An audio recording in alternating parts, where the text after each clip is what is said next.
In Waterloo East coming up in the 4A championship game, Pella has won the 3A title, 61-53 over Sioux City Heelan. Ironically, Pella shot poorly their first two games here at State, but they made up for it today, shooting over 50%. Well, second half they shot almost 67% in the second half, and we talked earlier, the team has to make baskets to win the game, and they got hot and they carried them to the championship. Now, Mark Corset's team had been getting good looks, just not hitting shots tonight. They hit their shots, and they joined Danville and Pomeroy Palmer as state champions. We'll be back at Veterans Auditorium in just a moment. Yesterday, Megan says she's going to be a doctor when she grows up. Before that, she wanted to be a giraffe. Maybe she'll be a very tall doctor. Whatever she does, financial security will be the key. As we plan for Megan's future, I trust our Iowa Bank to be there to help. For generations, Iowa banks have been a way of life. Oh, there's one other thing Megan wants to be. A mom just like me. Iowa Banks. Your future, our focus. Spring into savings on Larson Storm and Screen Doors from Menards. These MagnaSeal High View and Mid View models are guaranteed for life and feature glass that opens at both the top and bottom for maximum ventilation. On sale just $179 each. GE halogen flood bulbs cast a whiter light and last up to 2,000 hours. On sale just $3.99 each. Menards lights your way to savings. Save big money at Menards. We welcome you back to Veterans Auditorium in Des Moines, where now the 4A championship game teams are warming up. Both in orange and black, it's Sioux City East against the Waterloo East Trojans. Waterloo East making their 20th state tournament appearance, and Sioux City East here for the 9th time. Let's go downstairs at Vets Auditorium to Kevin Hall. All right, Larry, thank you very much. We're here with another important guest, Jamie, a member of GEL. First of all, tell us a little bit about GEL. We've seen some of the ads that you guys are running, and they're really a hard-hitting promotional campaign. Tell us a little bit about what GEL is all about. What we do with GEL is we try to eliminate the lies that the tobacco company tells us. The main thing we're trying to do is get youth to stop smoking. Some people say that our ads are hard-hitting, but I think our ads are the truth, and if you're scared of our ads, you should also be scared of tobacco. Now, GEL stands for Just Eliminate Lies. How did this organization come about? It's founded by the tobacco money, by the tobacco settlement. And what do you hope to accomplish with your fight?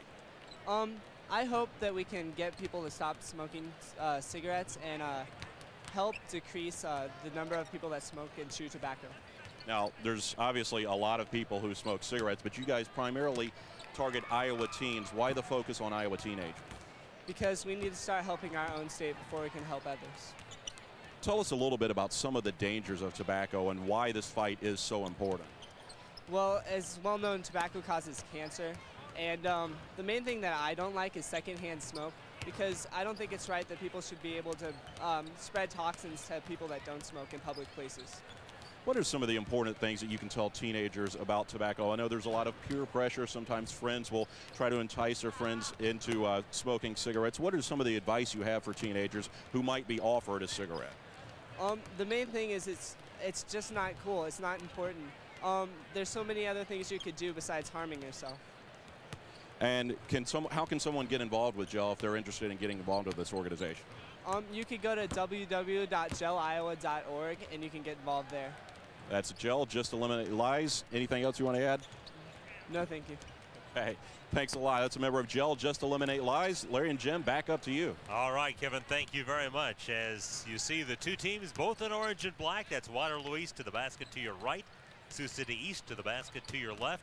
We've had three outstanding state championship tournament finals, and I would expect more of the same in this 4A final. Wouldn't you, Jim? These are two fine teams that have really peaked at the right time, and maybe Sioux City East was stronger throughout the big part of the season, but Waterloo East has really come on at the end of the season. So I think you're seeing two teams playing the best they can for the Big School Championship. So I'm really looking forward to it. I hate for it almost to start because I hate for it to end. I would agree with you. The Black Raiders come in with a 17-game winning streak since their loss in the 8th game of the year to Sioux City Heelan, 60-57. These Trojans come in with a 22-3 record and an 11-game winning streak. And as far as the ratings go, Sioux City East ranked #1 in the Des Moines Register final poll, #3 in the Associated Press poll. They're the 3rd seed. Waterloo East, the #4 seed. They were ranked number 4 by the Des Moines Register, number 5 by Associated Press. So the rankings are similar. We'll get to the numbers a little bit later in the ball game. Both these teams, those shoot better than 50% from the floor. Well, you know, with Waterloo East, they're a great fast break team, and when you get fast breaks, you get lay-ins, and that really increases your percentages. I think Sioux City East is such a good shooting team, of course, led by their great guard, who is just a phenomenal shooter.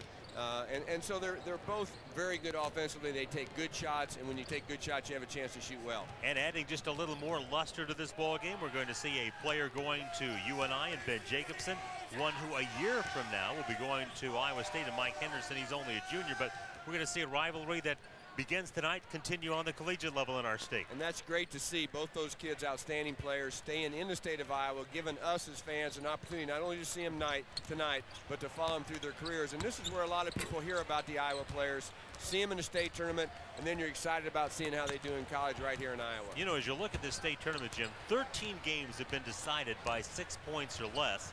The championship games, of course, we've had a 5-point game, we had a 1-point game, and then tonight's 3A game, a little bit wider margin, an 8-point game, but still not decided until the final minute and a half. Yeah, this will be interesting tonight. I could see how one team in this game with 4 or 5 minutes to go in the game could really get it going, and it's going to be a challenge with so many talented players.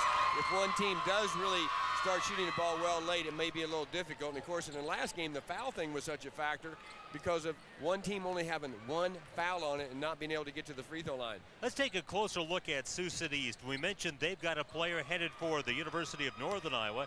His name is Ben Jacobson, is a 6'3" senior, averages 22 points a game. Well, not only 22 points a game and a great inside-outside player, but he may be the leading rebounder in the state tournament, and he plays guard. So a big key, they got to keep him off the boards. He's had a big state tournament, scoring 35 points in 2 games. Inside, outside, great pass there by Piper.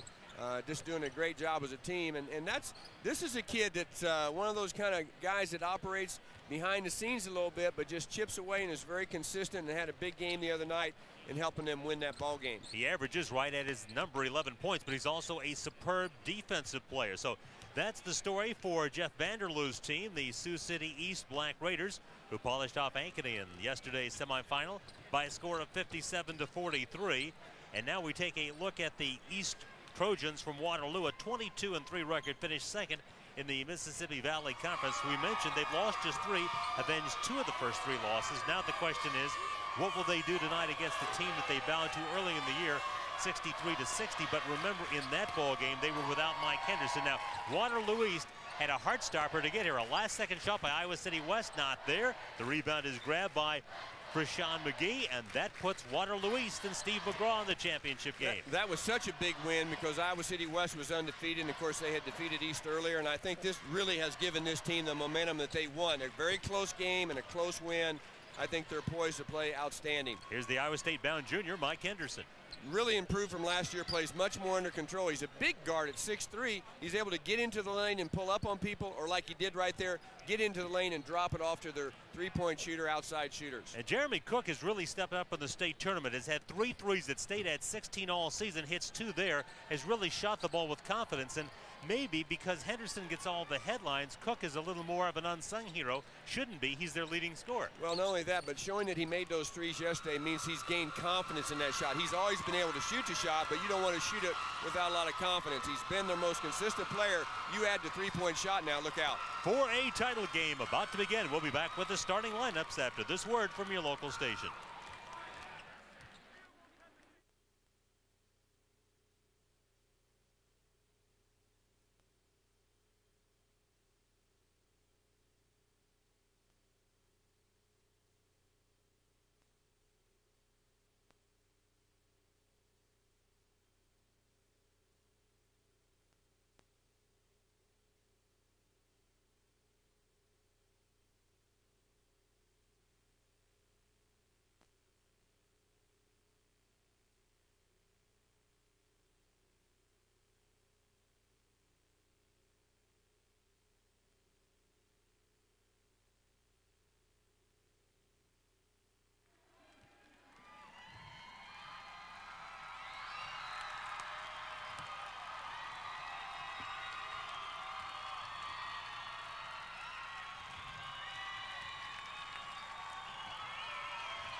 2002 Iowa Boys State High School Basketball Tournament is brought to you by the Iowa Bankers Association, State Farm Insurance, Fairway Stores, and by Gel.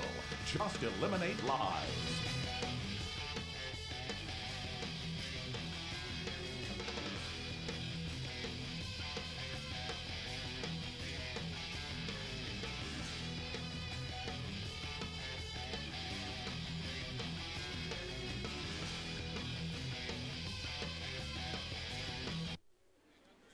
With Jim Hallahan and Kevin Hall, Larry Morgan, welcome back to Veterans Auditorium for a title game about to get underway. Quick look at the road to state for Sioux City East, the team that has a 24-1 record.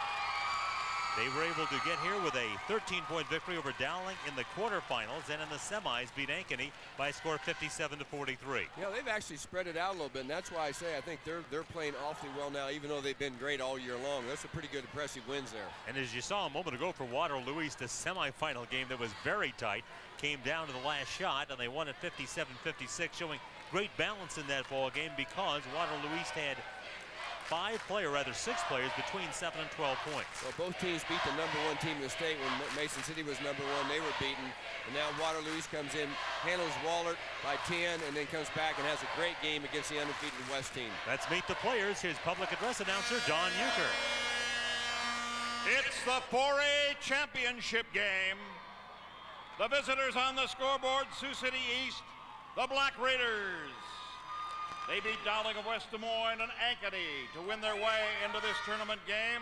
They bring in a record of 24 victories and 1 defeat. The home team on the scoreboard, Waterloo East, the Trojans, with a record of 22 wins and 3 losses. They beat Dubuque Wahlert and Iowa City West to win their way into this tournament game. And now, let's meet the reserves and assistant coaches for Sioux City East. Number 5, Kent Podomek. Number 15, Mark Storm. Number 21, Jason Sandy. Number 23, Josh Carper. Number 25, Jeremy Axland. Number 31, Michael Washburn. Number 33, Brock Cooper.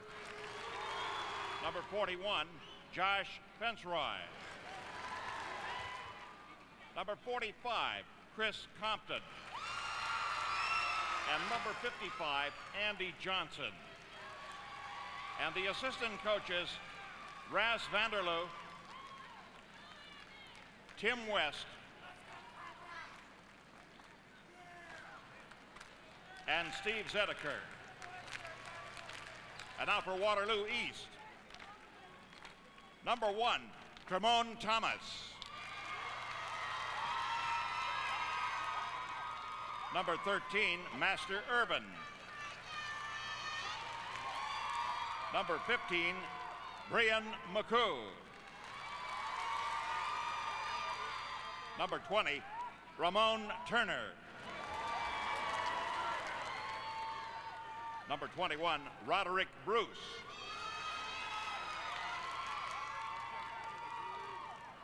Number 23, Matt Gilbert. Number 35, Maquan McCoo. Number 40, Scott Mangin. Number 50, Jerry Bennett.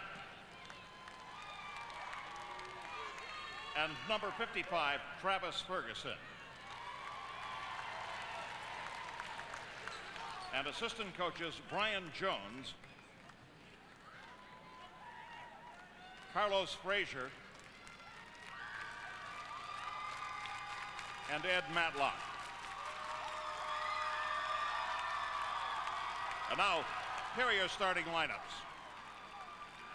For Sioux City East, wearing number 11, a 6'3" senior, Bobby Piper.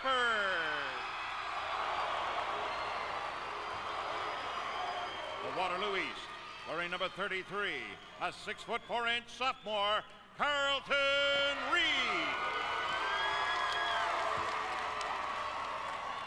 For Sioux City East, wearing number 35, a 6'3" junior, Landon Scott.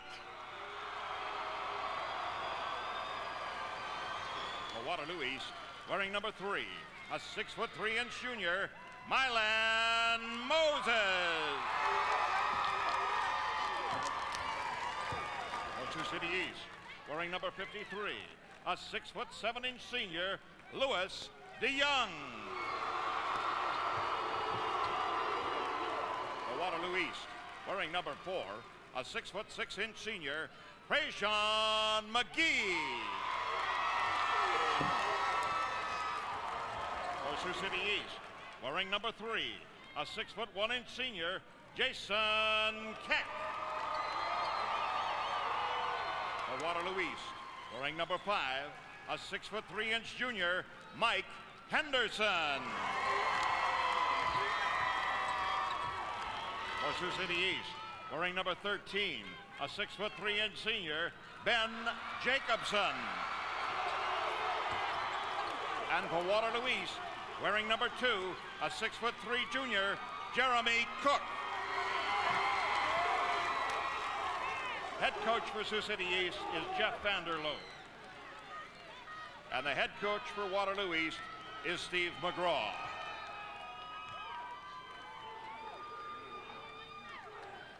Ladies and gentlemen, allow me to introduce the officials. The referee, Gary Christensen of Mason City. The umpire, Craig Snyder of Osage. And the bench official, Greg Thomas of Humboldt. And now, let's play basketball.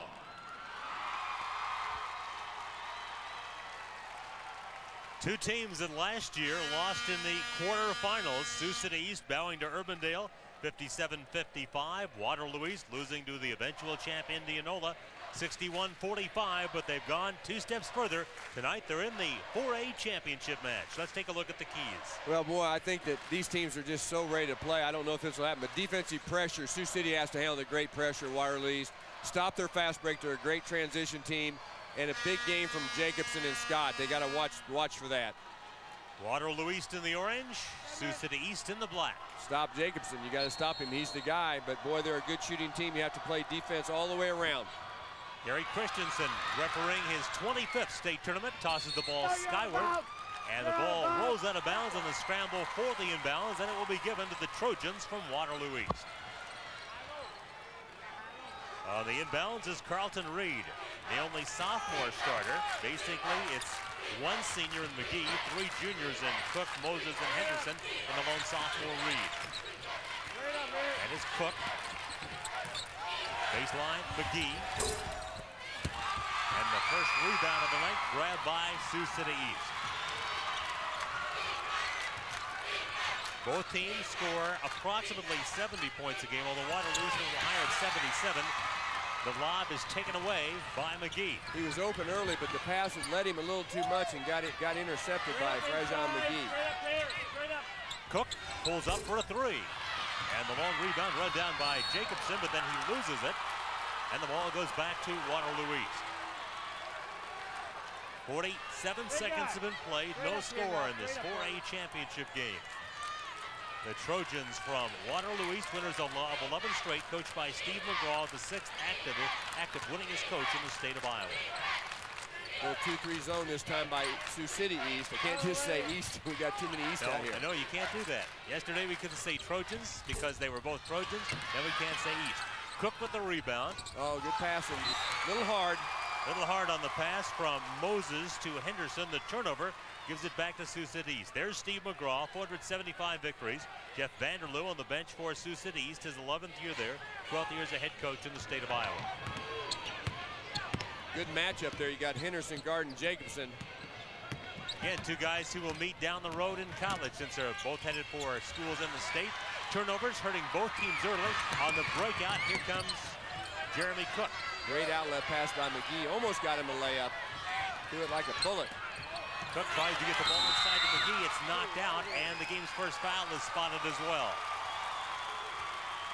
They get Cook on the foul. Jeremy Cook with the game's first foul.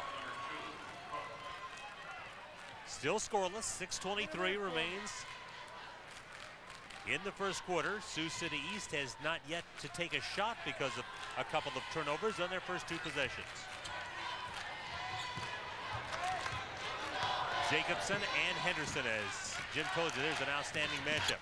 Left open is Lewis DeYoung. The rebound is saved by Piper. Jacobson knocked it loose, and then Piper ended up recovering it. Here's DeYoung, who had a big game yesterday on a rebounding standpoint. Now Jacobson wanting to break down Henderson. And the rebound is claimed by Waterloo East. Nobody scored yet. More than 2 minutes have been played. Away from behind, retrieved though by Cook. Good defensive play by Henderson at the other end. It looked like DeJong was going to get an offensive rebound tip in, and he just came out and took it away from him.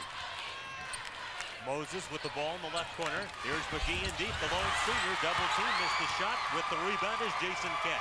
So far, defensive battle right now. Black Raiders coming the other way. The game scoreless. Now 2.5 minutes have been played. But when the points start falling, they could fall in a hurry. DeYoung left open. He'll try it and get the roll. Nice backspin on that ball. It hit that rim and just turned over nice for him and fell in. So we go nearly 3 minutes into the ball game before the first points are scored, and they're scored by Sioux City East. Trying to answer and doing so for Sean McGee inside for Waterloo East to tie it at 2. Great pass from Henderson into McGee. Got into the lane, didn't charge, and was able to find the open man in a big crowd. Jacobson challenged by Henderson. Bobby Piper is working against the defense of Mylan Moses. Putting the ball to the paint is Landon Scott, and Scott does not get the bounce. And the rebound is quickly taken out of there. 4 on 3, they've got the numbers. Let's see if they can find a conversion. Nope, pull it back out. Carlton Reed with that rebound, but wisely made the good decision. Here's the block. And along the baseline, the save by McGee. He'll take it up in a crowd, and he will draw the foul. Rashawn McGee, who scored the last 4 points yesterday for Waterloo East, doing a good job of muscling up and getting the foul against Lewis DeYoung. Actually, Henderson went up for a shot and just lost the ball. Guys who are good shooters have such soft touch on the ball. Sometimes that happens. You just go up and it just comes out of your hand. McGee, the lone senior starter, and he not only got the last 4 points yesterday for Waterloo East, but also got the rebound of the last miss by Iowa City West. He was an all-stater last year as the team's assist leader. Into the lineup, Rian McCoo did a good job yesterday off the bench for Waterloo East. He'll take the place of Mike Henderson. East has got the lead on the free throw by McGee. Remember, yesterday they were outstanding at the line, 13 out of 14. They start 2 of 2 today as McGee knocks them both down and gives Waterloo East a 4-2 lead at the 4:18 mark. East has really tried to go inside a lot. They've gotten the ball into McGee and gotten some fouls and gotten some penetration. It looks right now they're not really wanting to shoot the ball outside too far. Piper pitches into the corner to DeYoung. DeYoung has got the first 4 for Sioux City East. Yeah, they may have to change their defensive assignment on him. They're really giving him the outside look, and he's made 2 out of 3 shots. So he makes many more. You'll see a little more pressure on him outside. Yesterday, he got only 4 points, but he made his presence felt on the boards. 12 rebounds against Ankeny. Here's Cook for 3. Jeremy Cook, his 4th 3 at state after getting 16 all season. 7-4, Waterloo East. Nice job. He caught the ball when he was wide open. He didn't hesitate. Kind of just shot it right in stride. Good defense by East, forcing them all the way back to the mid-court line. They came way out there. Jacobson loses it, but it's picked up by DeYoung. Now Piper with it. Piper works against McCoo. DeYoung has hit 2 shots, turns down a shot that time to feed the post to Scott. Landon Scott with the basket. That was a great basket. He switched it over to his left hand to avoid the defensive player. Oh, good steal, good steal. DeYoung comes up with it for Sioux City East. They can take their first lead by converting this 3. And they do. Oh, yes. Landon Scott again. The long 3 knocked down by Scott, who hit 37 during the season. And he gives Sioux City East their first lead since they led 2-0. He took more 3s than anybody else, took 117 of them, and I think they're going to need some tonight. McGee pitches it back outside to Cook for 3. The rebound is taken by McCoo, misses off the baseline, and the rebound out of bounds. The officials confer, and they say that it belongs to Sioux City East. So the Black Raiders from Sioux City East have got the basketball. The bomb is there, nothing but cord by Landon Scott, who had 18 against Dowling and 11 against Ankeny. We've got a timeout, Sioux City East with a 2-point lead, and we'll be right back. People who try Cookies Premium Salsa say it's the best they've ever tasted, and the critics agree. For the second time, the National Barbecue Association has awarded Cookies Premium Salsa first place in their National Salsa Competition. Mixed with other ingredients to make delicious, taste-tempting dishes, or as a dip straight from the jar. See why Cookies Premium Salsa has a critics raving. Pick some up at your favorite store today, or buy it from us online. Cookies Premium Salsa, the award-winning salsa America loves to eat. If you think we only offer insurance, if you think we only offer them innovative financial ideas, if you think they're the only ones who rate us so high in claim satisfaction, if you think we're only for farmers and ranchers, think again. Farm Bureau Financial Services. Insurance, investments, for everyone. Think you know us? Think again. 4 players have all the points so far. 5 for Scott and 4 for DeYoung for Sioux City East, and 4 for McGee and 3 for Cook for Waterloo East. Both teams are very good shooting teams over the year, but tonight they kind of started out a little bit slow. 25% for Waterloo East, and Sioux City East, after hitting 3 baskets in a row, up to 57%. Jacobson on the come around to Jason Keck. Keck averages 6 a ball game. Takes it to the baseline and then runs into some defense and loses the basketball. On the steal is Mylan Moses. There's another guy going to Iowa State following his brother JJ on the football team. If he's anything like JJ, they got a great player coming, because JJ was an outstanding player, a great leader on the team. But like Henderson, Cyclone fans have to wait a year. Here's Tremont Thomas on the drive, missing the shot. And the foul called on Moses trying to get it back. Now, see, in football, it's okay to jump up there and try to intercept the ball. Again, Moses and Henderson both headed for Iowa State, but both juniors, so one more year of high school. Just caught him a little bit on the arm there. Had a good chance at, but actually got hit him on the arm on the way down. Trojans call for their 3rd team foul, while the Black Raiders have committed just one. 1:45 left to play. First quarter, 9-7. Sioux City East with the ball and a lead of 2. Jacobson now guarded by Thomas. There's a mismatch size-wise. Jacobson 6'3", and Thomas is 5'7". I thought it was going to come to us for a second there, Larry. Landon Scott able to haul in the long pass. Scott trying to break down Henderson. At the free throw line is DeYoung. This is Jacobson. Henderson all over Jacobson. Good patience being used right now by Sioux City East. They try to build on a 2-point lead. Jacobson tries to push the shot, but he travels it. Trying to force something there. Maybe after all that patience, got a little impatient, wanted to get something going offensively. Well, you like to penetrate against the zone after ball reversal, but he just was a little hesitant and drug his pivot foot. Brock Cooper, number 33, has come on for Sioux City East. Oh, he's right here. And the ball belongs to Waterloo East. Steve McGraw going to make a couple of changes for his ball club. Carlton Reed comes back in. Leaving the lineup will be Jeremy Cook. Stay here now, don't hold, do not hold. And Big McGee's back in too. Sean McGee at 6'6", Carlton Reed at 6'4". That is McGee off the baseline to score. Nice shot. Another good play by Henderson. Went up for the shot, but the defense stopped him, and he was able to find the open man, McGee. McGee, the only starter who won't be back next year for Waterloo East, making the most of his final high school game as he has 6 of the first 9. Oh, beautiful reverse layup by Piper, but it won't go down. Yeah, great play by the defense. Forced him to reverse layup because if the shot was going to be blocked, he had to switch it to their side of the basket. Henderson running right-hander won't go. Foul called on Sioux City East. 23.7 seconds left in the first period. Steve McGraw on the bench for Waterloo East. Seen his team race to a 22-3 record. The ball game tied at 9, and they have the chance to take the lead on this possession. With the foul, Ben Jacobson his first, and it's the team's second.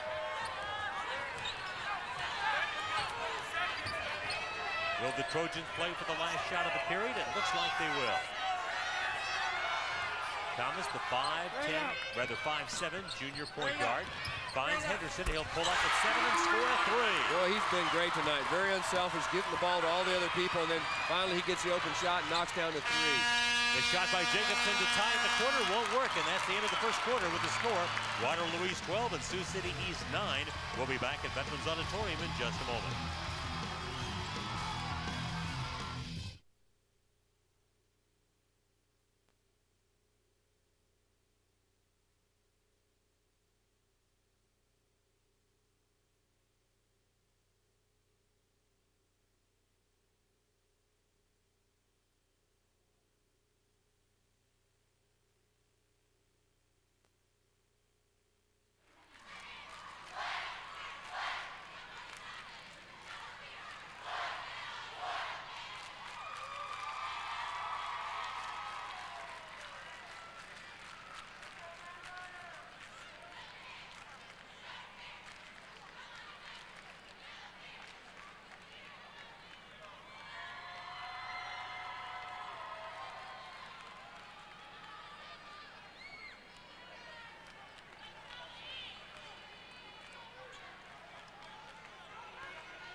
Waterloo East has the lead after 1. Let's go to Kevin Hall with our Fairway fan in the stands.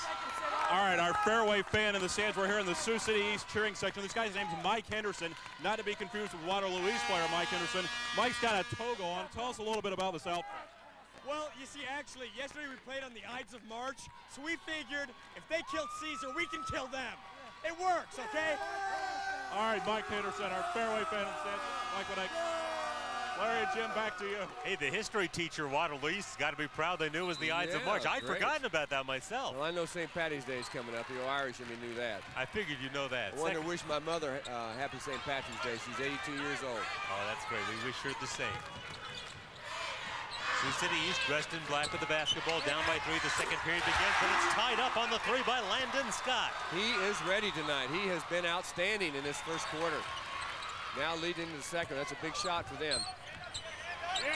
Mike Henderson with the skip pass to Jeremy Cook for 3. The long rebound comes to Sean McGee. McGee backs down his defender, Jacobson, and knocks it down. At 6'6" and 215 pounds, McGee muscled the shot home, and Waterloo East leads at 14-12. I like him, though, because he plays within his limitations, too. He doesn't try to do anything outside. He likes to get it inside and attack that basket. Piper. Off the baseline, the jump shot by Scott, and Scott is still red hot. 10 points for Scott now, and boy, he hasn't missed many shots at all. Ties the ball game at 14. It's the 4th time that it's been tied. Trying to untie it and unable to do so is Reed underneath. It's Cook to put it through. Another great unselfish play. I'm really impressed with Waterloo East and the way they distribute the ball to each other and look for one more pass to a guy closer to the basket who's open. And so the Trojans of Waterloo East has a 2-point lead. Here's Jacobson into the paint, to the glass, and the rebound wrapped up by McGee. Tough shot. He can make that one, but that's a tough shot. Reed, baseline, the turnaround, and won't go by Moses, and the rebound is taken by Sioux City East. Here comes Ben Jacobson bringing it up, following the rebound by Bobby Piper, who just seems to be everywhere. Well, this is a nice team. They don't overwhelm you when you look at them. They don't have a lot of size, but very well coached, very sound fundamentally. Piper with the miss. The putback won't go by Kent Podomic, who has just checked in at that dead ball situation. Well, you got to make those. Henderson dragged down and fouled. He will be helped up by the man who fouled him, Bobby Piper. I think both these teams have a lot of respect for each other. They played each other early in the year. They're going to go at it, but I think they're going to handle things very well tonight. Oh, geez, you got him by the britches there. He did. Thank goodness it wasn't tearaways. And so Henderson, who did not play because of a leg injury the last time these two teams met back in December when Sioux City East won by 5, goes to the free throw line and hits his 4th point of the first half. And it's a 17-14 lead for Waterloo East. Louis DeYoung comes back into the lineup. Meanwhile, for Waterloo East, leaving the lineup is Mylan Moses, and in to take his place is Brian McCoo. Henderson unable to finish on this one, and DeYoung, who had a dozen rebounds yesterday in the semifinals, comes down with the carom. Waterloo East has done a great job on Ben Jacobson to this point. Playing a little 2-3 zone defense now, but their zone really moves with the ball. You watch the ball when it reverses, all the guys jump in the direction of the ball, and they're there by the time the ball gets there. Jacobson can't get inside against Henderson. That's Piper. Now they'll get the ball in Jacobson's hand a lot. But thus far, Henderson really doing the job on it. Here's the long shot by Landon Scott, who hit 3 in a row. Prior to that miss, and the rebound is taken down by Henderson. Henderson was way up in the air for that board. He does leap well, doesn't he? Another penetration pitch.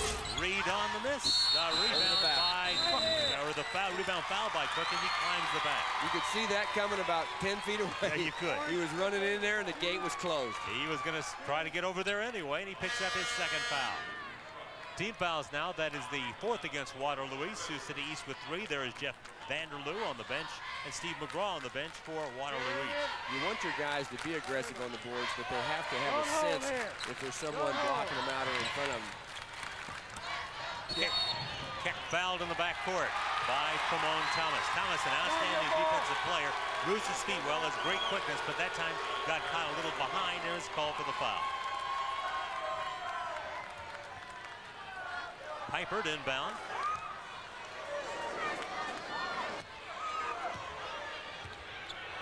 Just over 5 left to play in the first half. A 3-point lead for the team playing defense in the orange, Waterloo East.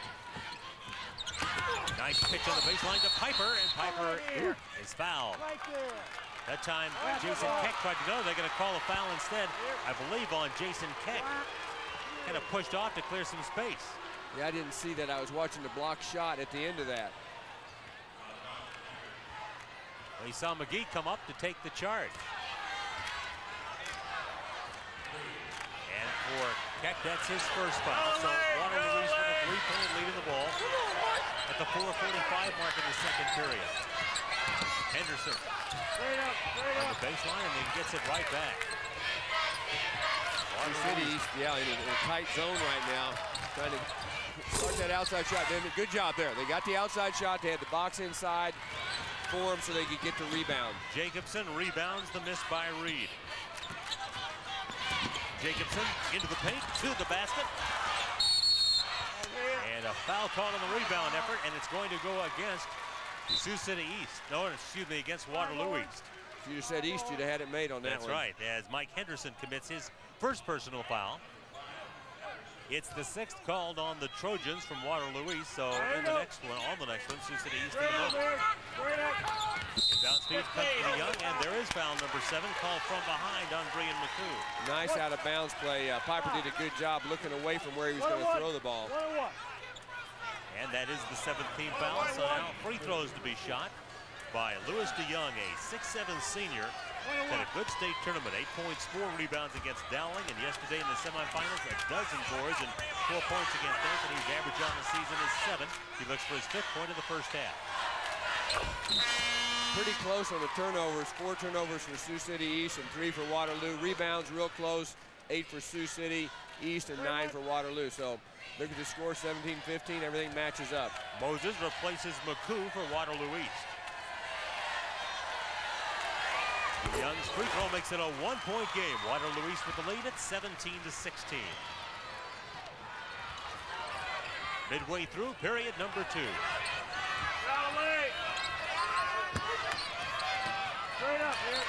He has it knocked out of bounds by Piper. Thank you.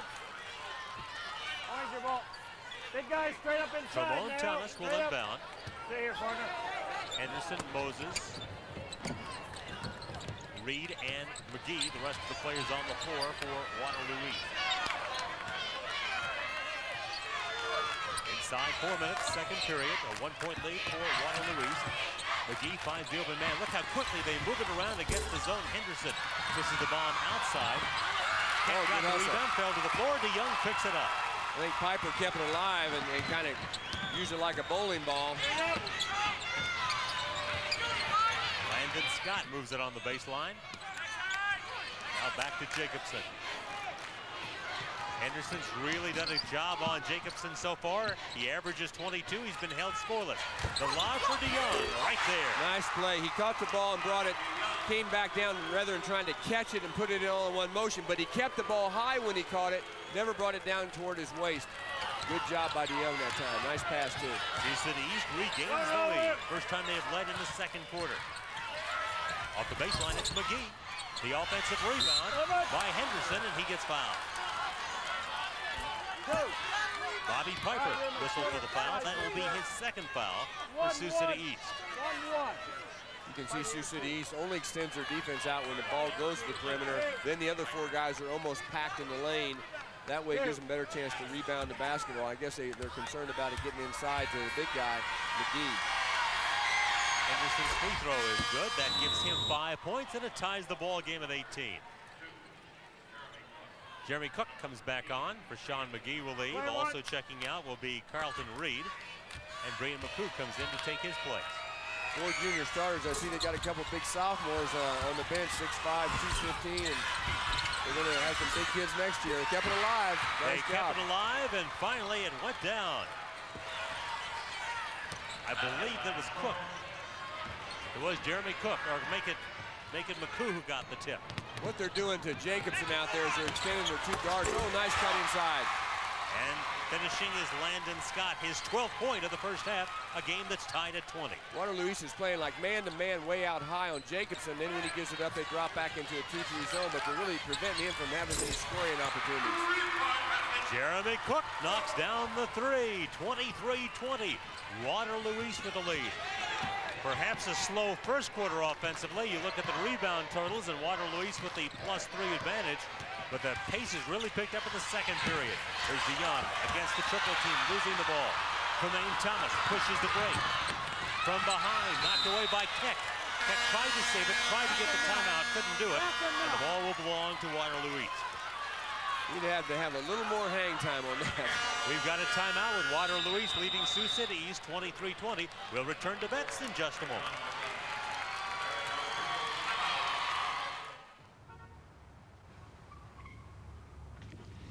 I had my first cigarette when I was 13.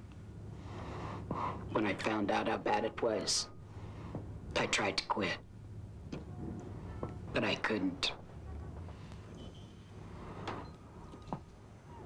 Believe me, I wish I could. Yesterday, Megan says she's going to be a doctor when she grows up. Before that, she wanted to be a giraffe. Maybe she'll be a very tall doctor. Whatever she does, financial security will be the key. As we plan for Megan's future, I trust our Iowa Bank to be there to help. For generations, Iowa banks have been a way of life. Oh, there's one other thing Megan wants to be. A mom just like me. Iowa Banks. Your future, our focus. Larry Morgan, Jim Hallahan, Kevin Hall back at Veterans Auditorium. Let's get a look at that lob pass. Jacobson on the baseline, and he finds DeYoung underneath. Or make it Landon Scott underneath. Yeah, I think that was DeYoung that threw the little bullet lob pass, we might call that. Back to live action, the jump shot by Jeremy Cook. Boy, he's got a nice shot. Not much room for error in that. He really keeps the ball still, and good form, good balance. 25-20, East from Waterloo with their biggest lead with 1:52 left to play in the first half. Jacobson fouled outside, with Jacobson really being defended well by Waterloo East as number 21, Roderick Bruce, comes into the lineup. Scott and DeYoung have all the points. They have all 20 of their points. Bruce on the last foul for Waterloo East. But so far, 2 guys have done all the damage, and this is the man that they need to get into the scoring column. But Henderson's done a great job on him so far. Well, we talked about it so many times before, and he didn't pull it. If you get on that free throw line, you make it, you kind of relax, and that gets you going. But he wasn't able to convert on the free throw, so tough game so far for him. But he's doing a nice job moving the ball and playing defense.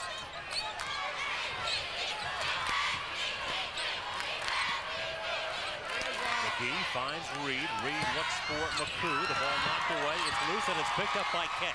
Yeah, good job by East. You can't put that ball on the floor against their zone defense because they got 3 guys around the guy who catches it. Sometimes it's better just to catch it inside, throw it back out quickly, and work for that inside position again. Sioux City East down by 5.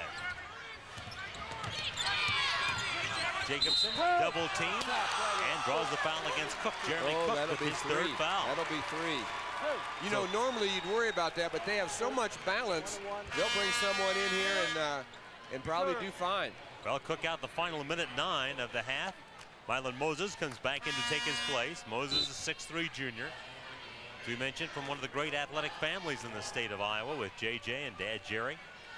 Ramon Thomas now also will come into the lineup. As Ben Jacobson, who has been held scoreless so far, goes to the free throw line and hits the first one. He's really had to work hard for his shots, too. When he ends up getting a shot, it's been a very difficult, driving, tough shot. The career points leader at Sioux City East headed for UNI. Jacobson with a couple of free throws for his first points. 25-22, Waterloo East.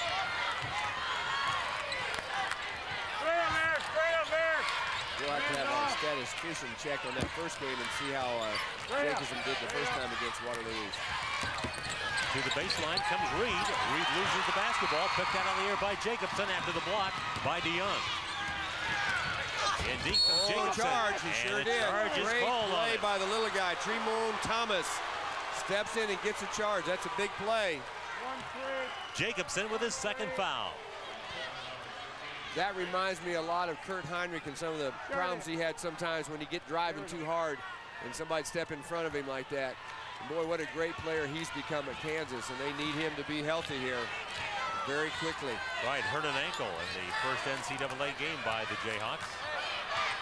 It is a 3-point lead for Waterloo East with a half-minute left to play in the first half. I don't think you want to try to force the ball in there with 32 seconds to go. Just, hey, you got a 3-point lead. That's the worst you can go out if you take it down to the end, and if you can score, you can increase the lead.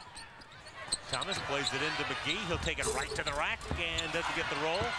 Moses fighting for the rebound, but taken away from him by Piper. Well, that gives them a chance now. They might have had a chance to go up 5 or 6 points. Now Waterloo East wants a defensive stop. Oh boy, without took his eyes off a foul, of it. and that time they did. And the turnover by Landon Scott gives Waterloo East another opportunity to extend a 3-point lead as the half winds down.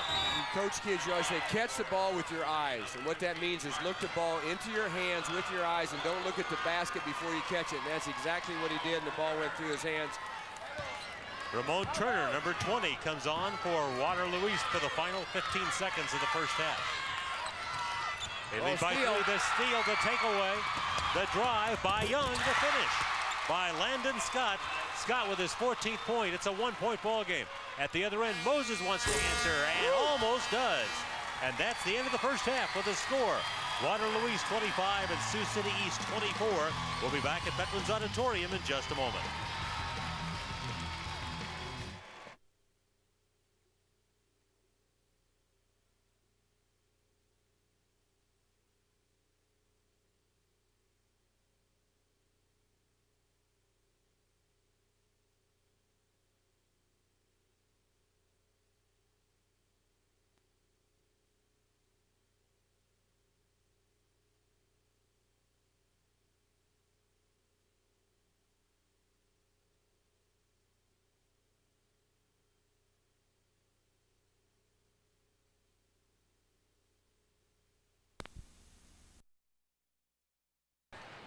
Great first half, 7 ties, 6 lead changes. Waterloo East leads Sioux City East 25-24. Let's go downstairs to Bud Lake. The most prestigious award given by the Iowa High School Athletic Association is the Bernie Sago Award of Merit, presented annually to those individuals for their service and strong support of the purposes and values of the interscholastic program as an integral factor of the overall education of students and the objectives of the IHSAAA. Presenting the awards to this year's winners, 2 members of the Board of Control of the Iowa High School Athletic Association, Mr. Steve Waterman, Superintendent of Schools at Clark, Osceola, and Robert Tessar, the principal at Cedar Rapids, Jefferson. Now let's meet these outstanding Iowans. Arlo Flagey of Waverly is a Hall of Fame wrestling official with 40 years of service. He's important educationally in his community, serving the Waverly Shell Rock School District as a school board member for 27 years. He is also a former IHSAAA Board of Control member. He's active in community service and youth programs. Welcome, Arlo Flagey, and his wife, Marilyn.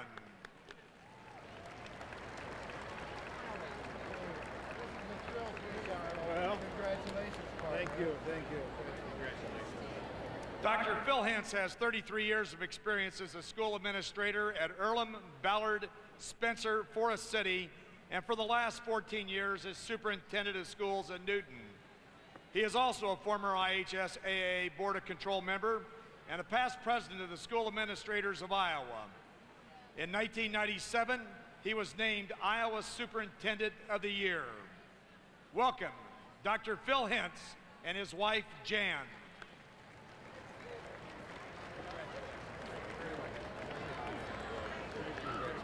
Don Miller of Fort Dodge has been an outstanding coach and administrator for over 30 years. At Fort Dodge, he led 2 teams to state wrestling championships and had 149 dual meet victories. He's represented Iowa for 3 years on the board of the National Interscholastic Athletic Association and has conducted state meets for the Iowa High School Athletic Association and the Iowa Girls High School Athletic Union. He was selected the Iowa Athletic Director of the Year last year. Welcome, Don Miller and his wife, Bonnie.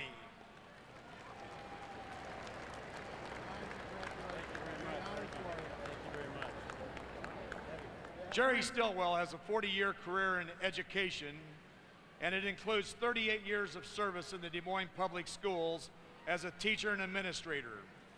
He retired last spring after serving 13 years as the principal at Des Moines East High School. He served the schools of Iowa as a member of the Board of Control of the IHSAA and has served on numerous state committees, especially in the area of disability policy development. Mr. Stillwell is recovering from surgery, but here to accept for him are his daughters, Lynn Wilkerson and Shelley Vadine.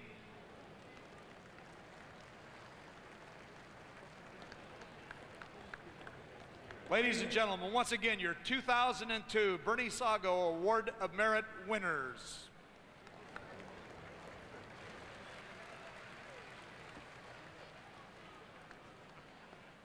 Since 1969, the Iowa High School Athletic Association has been honoring the excellence connected with our high school basketball program as former players and coaches are inducted into the Hall of Fame. It's time to meet the 2002 inductees.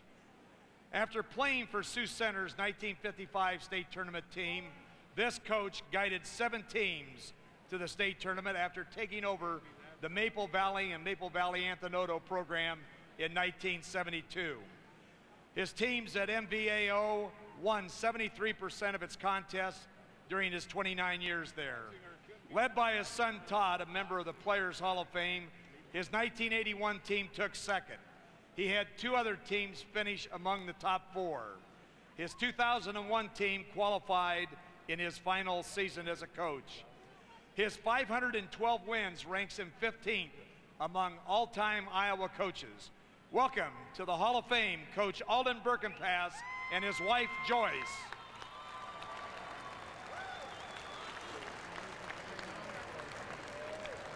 A native of Kansas, this coach spent a few years at Missouri high schools before moving to Murray in 1968 as principal, athletic director, and boys basketball coach.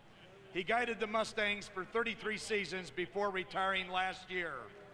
9 times he coached the team to 20 wins or more in a season. He's won numerous Coach of the Year honors, and his 622 career wins places him second on Iowa's all-time list. Meet Hall of Fame coach Jerry Brown and his wife Alice.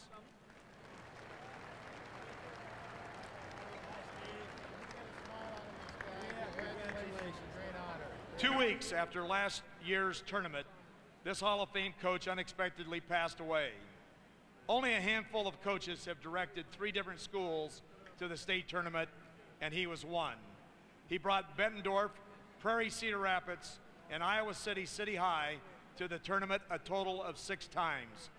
His 1986 Bettendorf and 1997 Prairie Cedar Rapids teams won their school's first ever state titles. He was often asked to direct Iowa's junior and select teams into national and international competition. Here to accept for Hall of Fame coach Denny Thiessen is his wife, Jo, accompanied by her sister, Mary Brandhorst, brothers Mike and Jim O'Brien, and Denny's brother, Bill.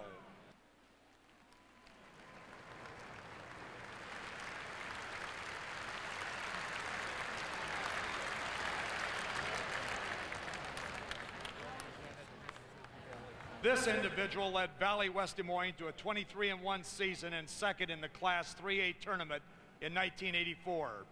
That season he averaged 20 points and 7 assists per game and was named All-Tournament and All-State and to numerous All-Star Classics. He played at the University of Nebraska-Omaha and Iowa State, where he broke or tied 5 school marks. He later played and coached the Des Moines Dragons of the IBA and is now a coach with the Kansas City Knights of the ABA. Here's Hall of Fame player Michael Bourne, accompanied by his wife Vicki, daughter Amron Ray, and son Bowen Michael.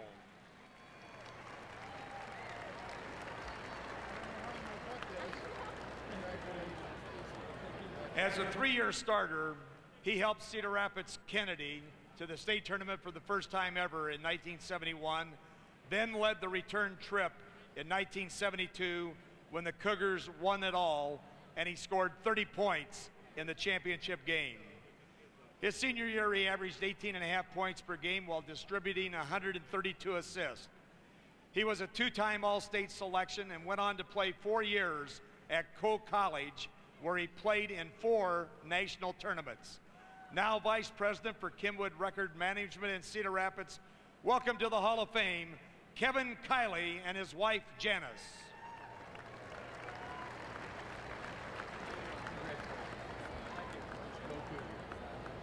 As a 3-year starter, this player helped Linmar wrap up the state championship with a perfect 25-0 season in 1983. He led the tournament in scoring and rebounding and was captain of the all-tournament team. Averaging over 26 points per game, he earned the title of Mr. Basketball in the state, as well as first-team All-State and Converse All-American honors. He played collegiately at the University of Northern Iowa and Mankato State University, where he earned all-conference and all-academic honors. Now an ophthalmologist in Cape Girardeau, Missouri, meet Hall of Famer Todd Lumsden, accompanied by his spouse, Janice.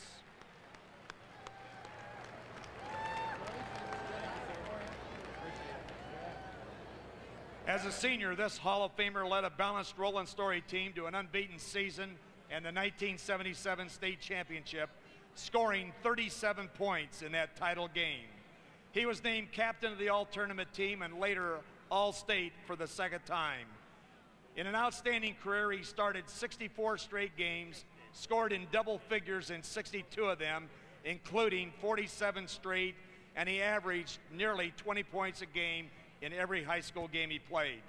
He played 4 seasons at Iowa State University and still ranks among their all-time assist leaders. Currently a vice president with Principal Bank and living in Johnston, welcome Hall of Famer John Ness and his wife Amy.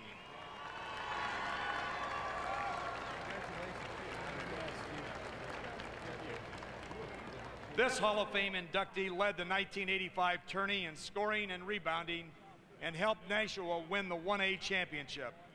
He was voted captain of the all-tournament team, won all-state honors, and was selected to 3 all-star contests. As a starter, he averaged 20 points, 12 rebounds, and 4 block shots per game. He played at the University of Northern Iowa, where he earned all-conference honors.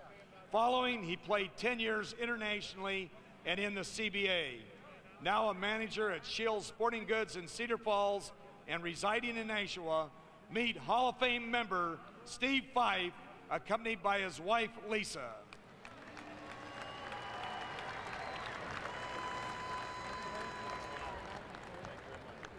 As a 1977 senior, this man led Palmer to 4th in its very first state tournament appearance. He averaged over 27 points a game and was also the team's leading rebounder. In the tournament, he twice scored 42 points in a game and had a 3-game total of 107 points to lead the tournament in scoring. That effort boosted his career total over the 2,000-point mark. He earned all tournament and all state honors and went on to play collegiately at Waldorf and Wartburg. Now living in Johnston and working for Bell and Howell, welcome to the Hall of Fame, Norm Wiemers, accompanied by his spouse, Julie.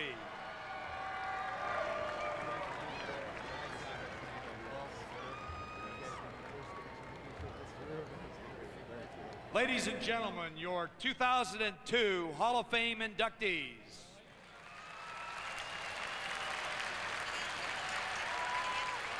It's halftime in the 4A championship game. Waterloo East holds a 1-point lead, 25-24 over Sioux City East, and we'll be back at Veterans Auditorium in a moment after this pause for station identification.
It's a 1-point game at halftime in the 4A championship game. Waterloo East leading Sioux City East 25-24.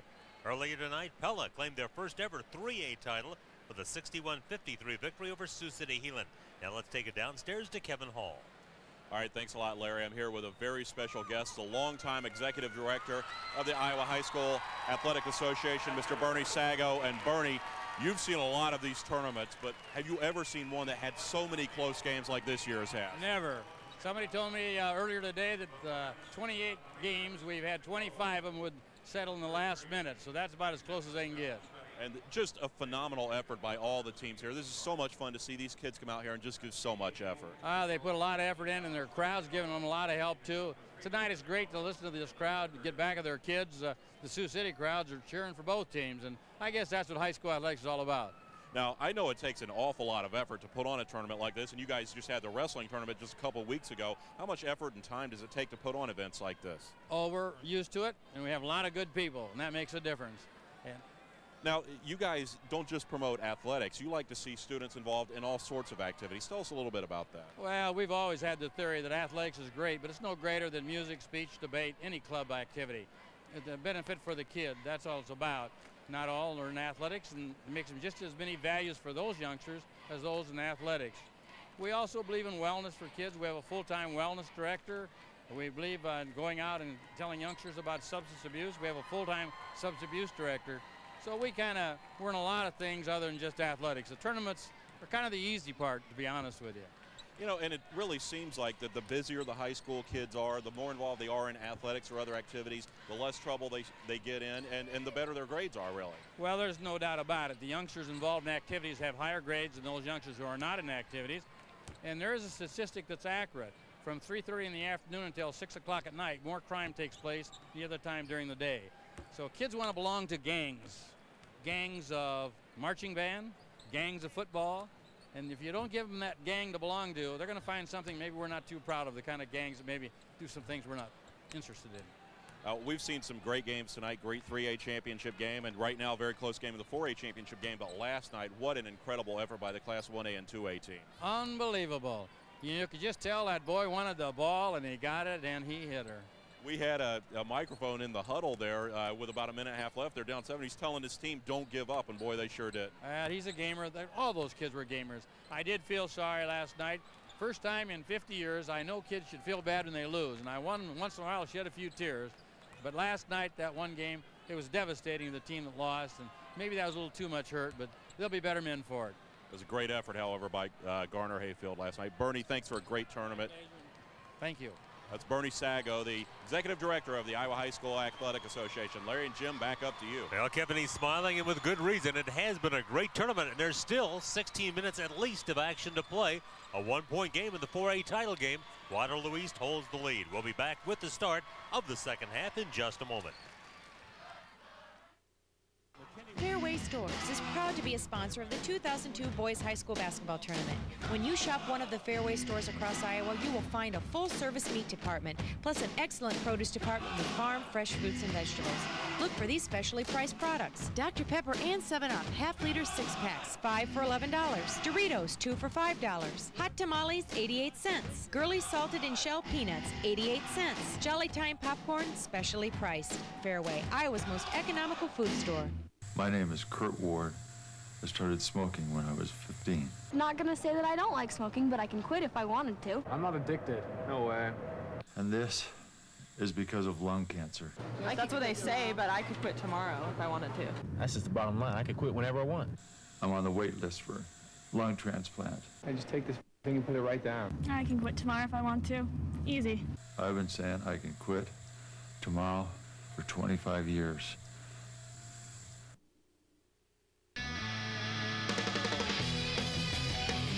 The 2002 Iowa Boys State High School Basketball Tournament is brought to you by the Iowa Bankers Association, State Farm Insurance, Fairway Stores, and by Gel. Just eliminate lies. 7 ties, 6 lead changes in the first half of play. Waterloo East holds the edge at the break, 25-24. Jim, a ball game in which Sioux City East got just 2 players with baskets, Landon Scott and Lewis DeYoung, but yet was able to hang in against the balance of Waterloo East. Well, one guy goes 6 for 8 and the other guy goes 3 for 4. That's great shooting, but I think they're going to have a little more balanced scoring, and particularly get Jacobson involved in the second half. Let's get a look at those first half highlights. And first of all, for Sioux City East, Lewis DeYoung is able to score very early in the ball game and often. Yeah, they backed off of him early on to try to clog it up a little bit, but he stepped out and made a couple baskets on him. Mike Henderson, only 1 basket in the first half, and that's this 3 right here. Very disciplined. He distributed the ball to everybody, got his team involved, and finally it came to him naturally. He hit the 3-pointer. Landon Scott, big scorer for the Black Raiders. We'll show you a couple of his baskets. There's a baseline drive there, and in a moment you'll see him close out the first half with a steal and a basket. But Jeremy Cook had an answer at the other end for the Trojans. Yeah, he's come alive on his 3-point shot here at tournament time and has great balance, good legs behind it, and he gets the open shot and knocks it down. There's a big play by Landon Scott. Another great play by Landon Scott. This is a guy that's really carrying him right now. Now, I don't know if he's capable of coming out and doing it again, but if he doesn't, somebody else is going to have to. And maybe really a 5-point switch, because Waterloo East is playing for the last shot when that occurs, and instead of going up by a total of 4 points, he gets the steal, makes it a 1-point game. Yeah, a couple times in the last minute, Waterloo East had a chance to hold on to the ball, and twice, once shot it and once lost it, could have maybe gone in with a 5-point lead. And so we take a look at the first half statistics of the ball game, which saw Sioux City East and Waterloo battling a 1-point ball game, and they would be about as close as you would expect. The shooting percentage would be the big difference. Yeah, and you'd think if a team's shooting 35%, which Waterloo East is, the other's shooting 50%, that team would be ahead Sioux City East. The difference is Waterloo East has 8 more shots.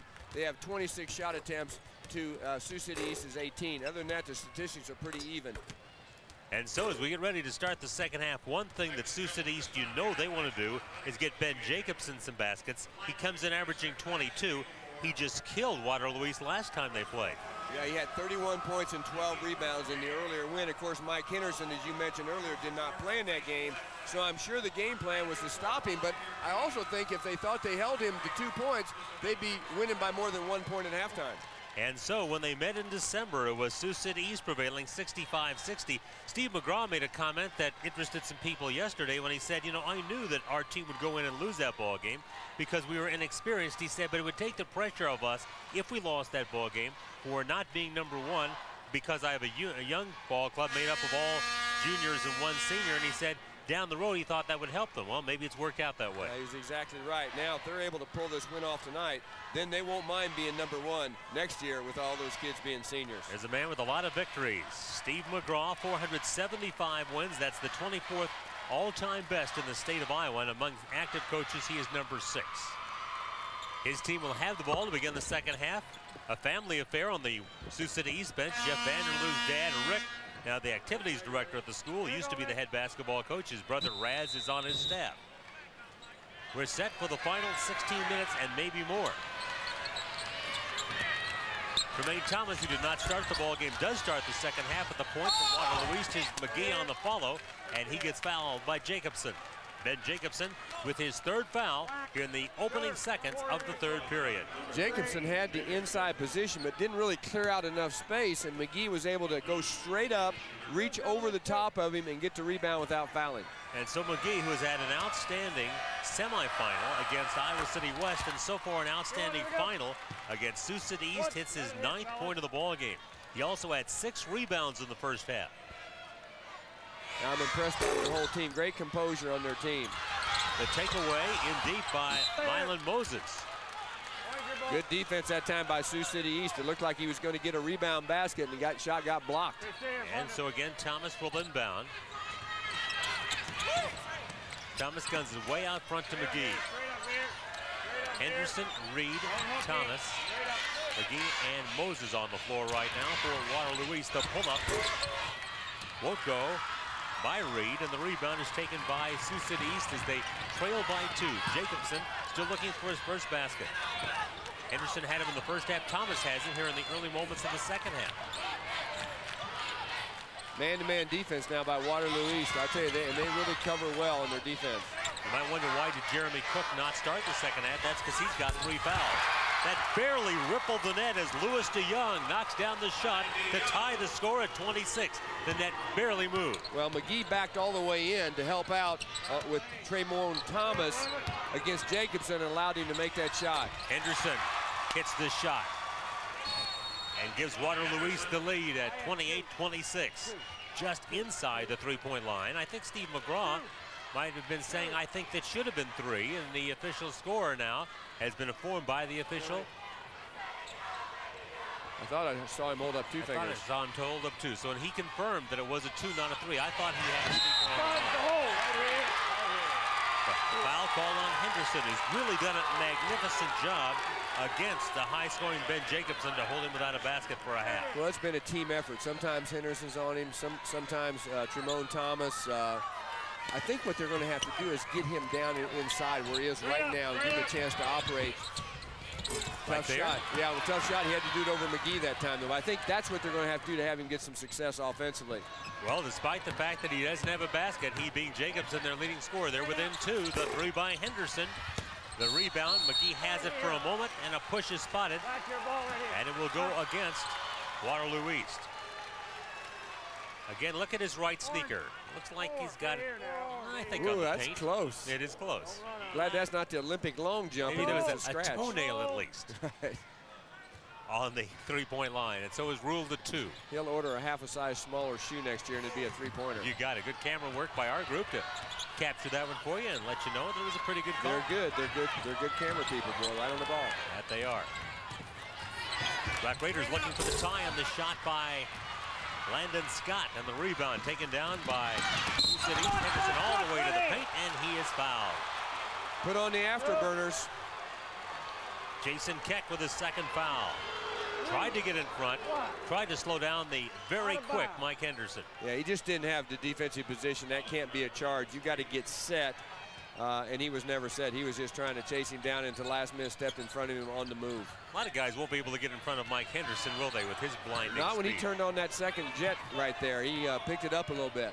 Waterloo East, a 2-point lead, and the basketball. 5:57 to go, 3rd period. Moses into the lane. The rebound is cleared by DeYoung. Here comes Jacobson against Henderson. Henderson taps it away, but also commits the foul. Third foul on Mike Henderson. So now both Jacobson and Henderson have 3 fouls. And they're both in the game. Let's see if Coach McGraw leaves Henderson in there or maybe pulls him out for a minute. Went for the tap. Woo. Got the foul. They had a better look at it than we did, didn't they, Larry? Yes, they did. You know me, I always agree with those refs. Jacobson takes it to the rack and gets fouled by McGee.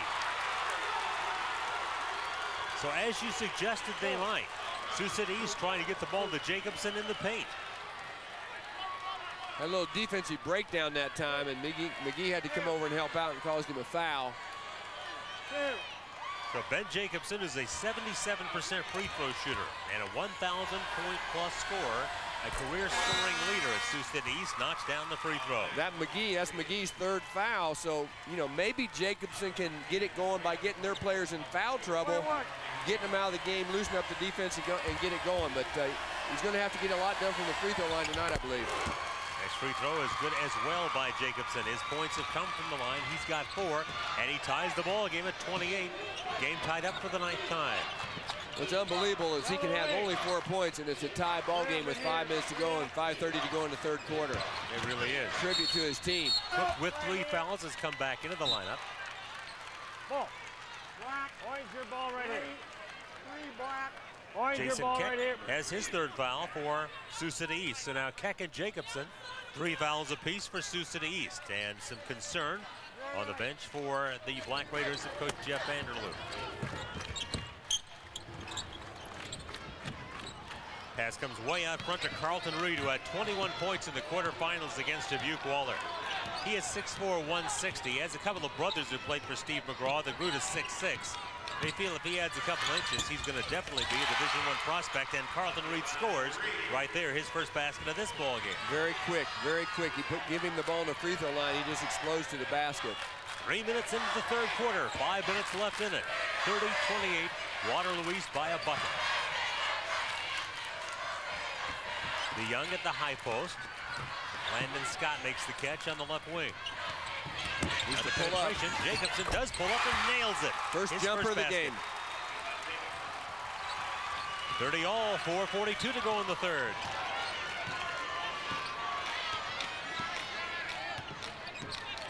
Thomas doesn't often shoot. Misfires that time. Running down the rebound is Henderson. Keck dives trying to get it, and Keck does get it. And then gets the timeout, a 30-second timeout by Jason Keck. Quite a play. We've seen that happen several times in the tournament where one guy looks like he's going to be late getting the ball, but he's willing to give his body up, dive on the ball. Then he was able to call a timeout and got possession of the ball. Otherwise, they don't have the ball. Great hustle play here. Here he comes. Boom, got on the floor, Yes, see. he did. Took the floor burn, is able to capture the ball and get the timeout before the travel is called. There's always a place for someone who hustles on the team. Coaches love to see guys dive on the floor, make the hustle play, and it always seems to make a big difference in the ball game. That's the first call timeout in the ball game. So both coaches in this tight 4A championship game will have plenty down the stretch. Waterloo East has all 5, and Jeff Vanderloo and Sioux City East now has 4. Inbounding the basketball will be Bobby Piper. Piper, 14 points against Ankeny in the semifinals, has been held scoreless so far today. Kind of the same thing in the second half here. Sioux City East is shooting 50%, but only 4 shot attempts, where Waterloo East is 2 for 7, but 3 more shot attempts. Roderick Bruce in the lineup now defensively. As Jacobson kicks it out for Landon Scott. The rebound is taken by Piper. Tie ball game. Just under 4 minutes left in the 3rd. Driving to the baseline is Jacobson. The takeaway by Cook. Cook's back in there with 3 fouls. Made a nice behind-the-back dribble to avoid having the ball stolen from him. Cook trying to break down Scott. Now Thomas. Here's Cook for 3. The long rebound is taken by Waterloo East. That's a tough thing about a defense that's sloughing in there is when those 3-pointers go up there, they're long rebounds when they miss. Reed knocks it down. He's tough in the middle, boy. He gets it in there, and he's so quick that he's going to get a good, clean shot at the basket. And he gives the Trojans a lead of 2. Always talk about a zone defense. If you can get your best player the ball in the middle of the zone, boy, it's tough on that zone defense. Right now, Steve McGraw has 3 starters on the bench, 2 of them with 3 fouls. Henderson is also there, but he has 2 fouls. McGee with 3 fouls. He's on the bench. Cook with 3 fouls, and he's back in the lineup. Yeah, there's a couple guys out there with 3 fouls. Jacobson, I got to think he'd be out there with 4. Thomas, Bruce, and McCoo all off the bench in the lineup right now for Waterloo East. Inside 3 minutes, 32-30. The team with the ball trails by 2. On the baseline, it's Jacobson. Oh, what a move. Good read there. He went for the lob, which he normally would catch and lay in, but he saw the defense coming over, so he came down with it, reverse sides. And boy, if you don't get back on defense, bingo, there's Jeremy Cook. Nice transition basket by Waterloo East. 34-32, Waterloo East with the lead. The tip away by Thomas, but he knocks it out of bounds. I could see that coming. They've come real close to some of those flat reversal passes. We've got a timeout, 2:22 left in the third. Waterloo East by 2. We'll return in a moment. Fairway Stores is proud to be a sponsor of the 2002 Boys High School Basketball Tournament. When you shop one of the Fairway stores across Iowa, you will find a full-service meat department, plus an excellent produce department with farm fresh fruits and vegetables. Look for these specially priced products. Grant Farms bread, $1.49. Wells Blue Bunny ice cream, $3.88. Pepsi 24 packs, specially priced. M&M's, all varieties, specially priced. You'll find everything you need at Fairway, Iowa's most economical food store. For great paint, head to Menards. Dutch White DuraClean is a premium interior paint that comes with a lifetime warranty. Flat or ceiling white are both on sale, just $12.79 a gallon after $2 rebate. Paint any wall in less time with a Home Right paint stick. Just fill the handle with paint and press in for great results. This 5-piece kit is on sale, just $17.88. Menards is your complete paint and wall coverings headquarters. Save big money at Menards. Waterloo East has the lead, 34-32, 2:22 to go in the third period. Earlier today, Iowa City West took 3rd place in the tournament with a 70-60, 70-53 victory over Ankeny.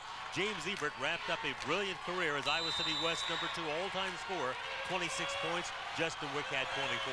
Wow. Big win for them.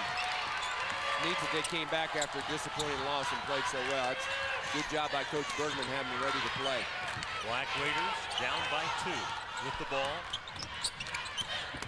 Up the baseline comes Piper, and Piper gets fouled. There's another guy that would be nice to get him involved in here a little bit scoring. He's had a good tournament, but he has been frustrated tonight. Brian McCoo committing his 2nd foul. Team fouls now, that's the 5th against Waterloo East. Sioux City East has been called for 3. Bobby Piper yesterday, 14 points, 3 assists in the semifinals against Ankeny. And that is his first point tonight. That makes them have 4 people now that have scored in the game. Up to that point, they only had 3 guys that scored in this game. But only 3 of the 4 have baskets. Piper's still looking for his first basket, but he does get a couple of big points there to tie the score at 34. All that, and yet Waterloo East and Sioux City East had just been tied up all night. That's the 12th tie. Cook cannot untie it. The long rebound chased down by Landon Scott, and he gets fouled. Another long rebound on that missed 3-pointer. Boy, you have to be moving when those shot goes up, otherwise it's going to come right back outside. Mylan Moses has his 2nd. More importantly, though, it's team foul 6 against Waterloo East. Waterloo East almost got that rebound again. Which means that down the stretch, Sioux City East, a 69% free throw shooting team, should get some chances at the line. They, on the other hand, had committed just 3 fouls. The 3 by Jacobson. Boy, he hasn't been that open tonight. He was wide open on the wing. Good ball reversal to find the open man, get him involved a little more. And Sioux City East has the lead for the first time in the third period. No shot because the foul was called first against DeYoung. Goes to Young with his 2nd foul. And again, that's number 4 against Sioux City East. Out of bounds, Gary. Mike Henderson comes back on for Waterloo East. He'll take the place of Mylan Moses. Maybe Coach McGraw wants to talk about how Jacobson got so open for that 3-point shot. McCoo catches the inbound speed. At the top, that is Reed. There's Thomas. He'll take the 3. Knock it down. That's a bonus when the defensive specialist, Tremon Thomas, scores, and he does right there. I can't hear from up here. Did he yell bank when he shot that? 37 all, 105 in the third quarter. The drive and score by Landon Scott. Boy, nice body control that time. I thought he was going to get his shot blocked, and he just hung in the air. He is a good jumper. Good body control. Here's Cook trying to tie, leaving it short. The rebound comes down to Jacobson. Waterloo East been a little impatient the last couple times, shot it quickly. Oh, Jacobson begins to feel it now. You don't keep a good man down forever, and he has got 13 points, 9 in this quarter. And all of a sudden, they have a 4-point lead. The biggest lead of the ball game has been 5. That's been Waterloo's. Here's Thomas going for 2 in a row. The rebound comes long. Cook tried to grab it, but didn't have the inside position, and Jacobson is able to snare it. Tremon Thomas only averaging a little over 2 points a game. He's taking the last couple shots. These are awful big shots this time of the game. Jacobson on the miss. Winding down in the third period. Waterloo East down by 4. This is a big possession for them as we prepare to go to the fourth quarter. Henderson will keep it in his hands until he has to give it up. Now he'll gun and won't get, and that's the end of the third quarter with a score. Waterloo East trailing. Sioux City East has got 41. Waterloo East 37. We'll be back at Veterans Auditorium in just a moment.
Minutes to go. Sioux City East by 4. Let's go down to Kevin Hall for the Fairway fan in the stands.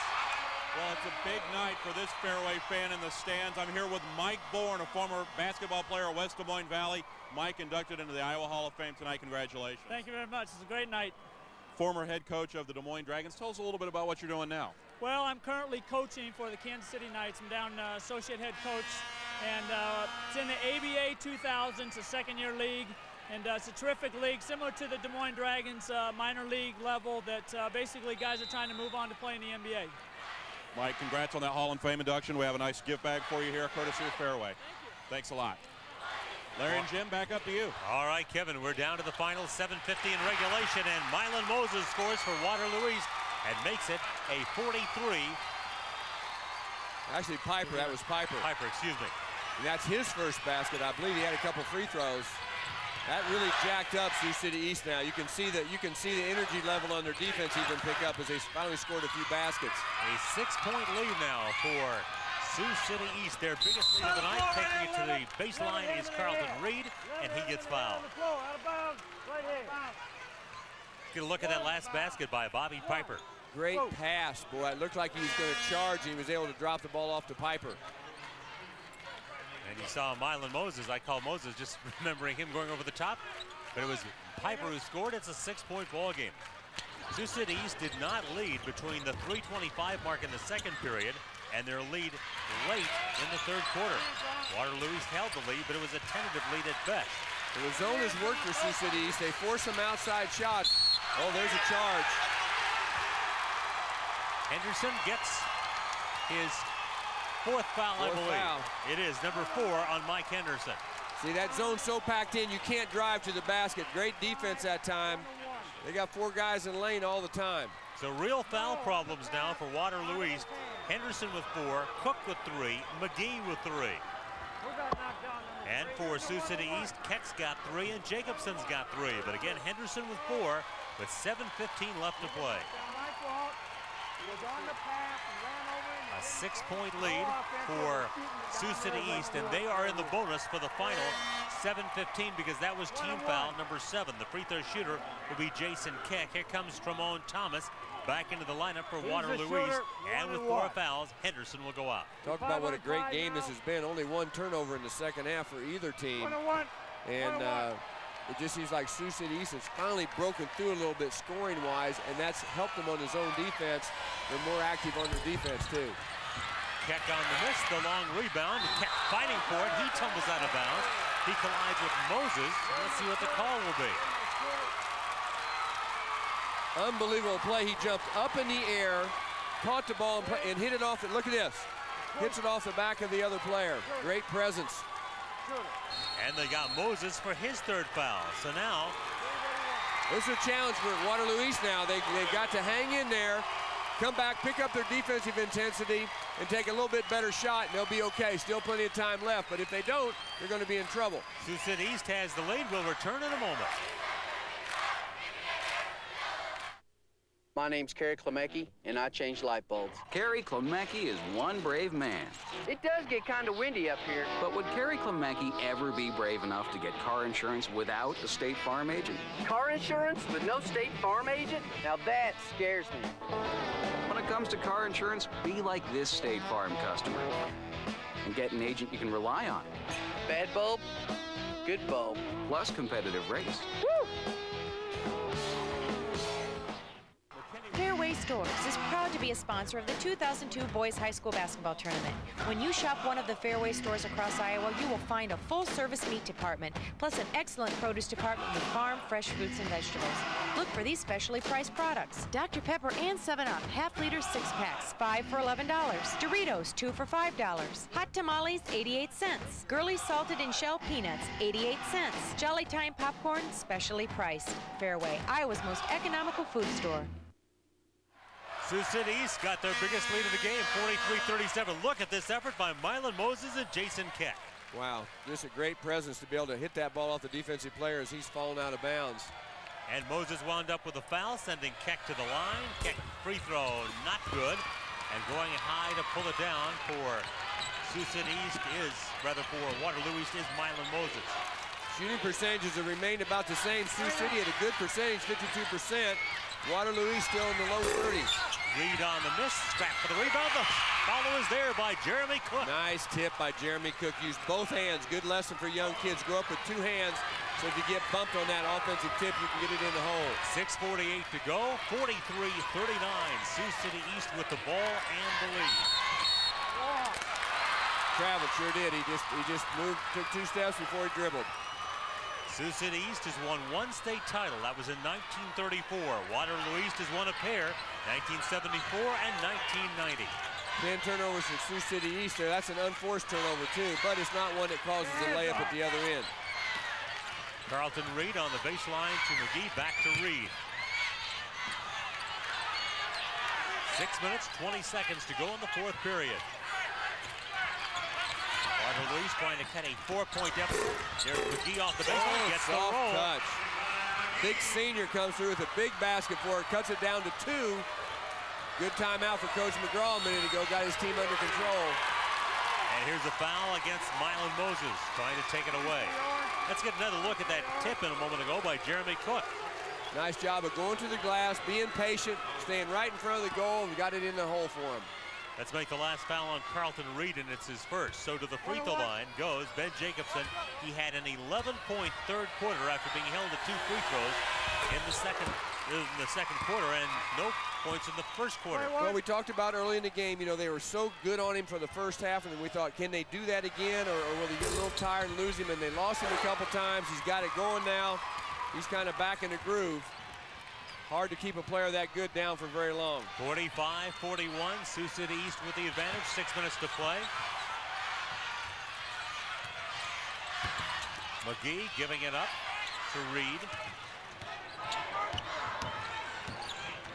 Reed with the penetration, gets to the well and gets fouled. Holy cow. Talk about quickness. Boy, he changed directions about 4 times in 4 feet and then changed hand to his left hand for a lay-in. This is a great offensive move. Holy cow, look at that. Wow. I think he's going to be something special. Remember, he's only a sophomore. Man, great quickness.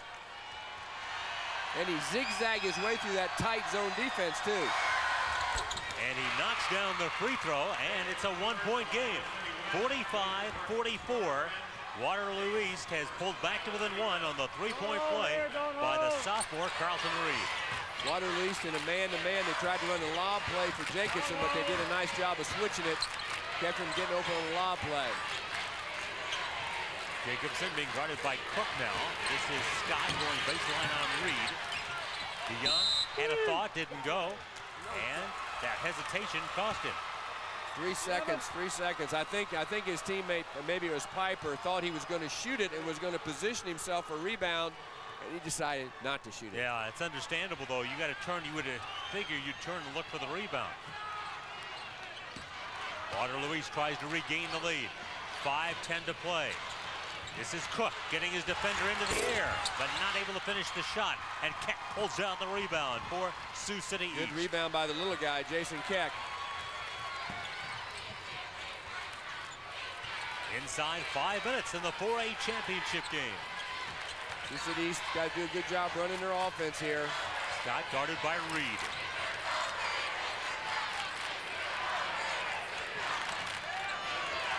Boy, these kids are so fundamentally sound in their ball handling. They just are wizards out there with the ball.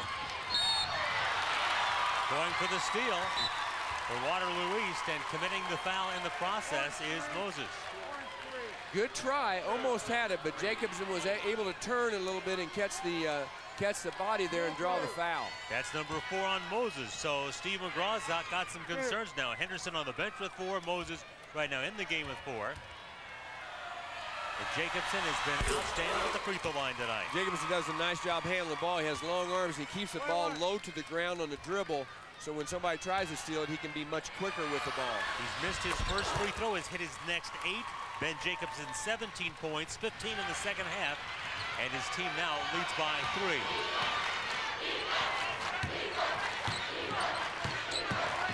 Reed with the penetration, that there quick move got him open. He's just so quick. And he makes it a one-point game once again at 47-46. And the thing about a zone, they don't have definite man-to-man coverage. Oh, nice move by Jacobson. Great move. He finally knifed through there and got a basket inside.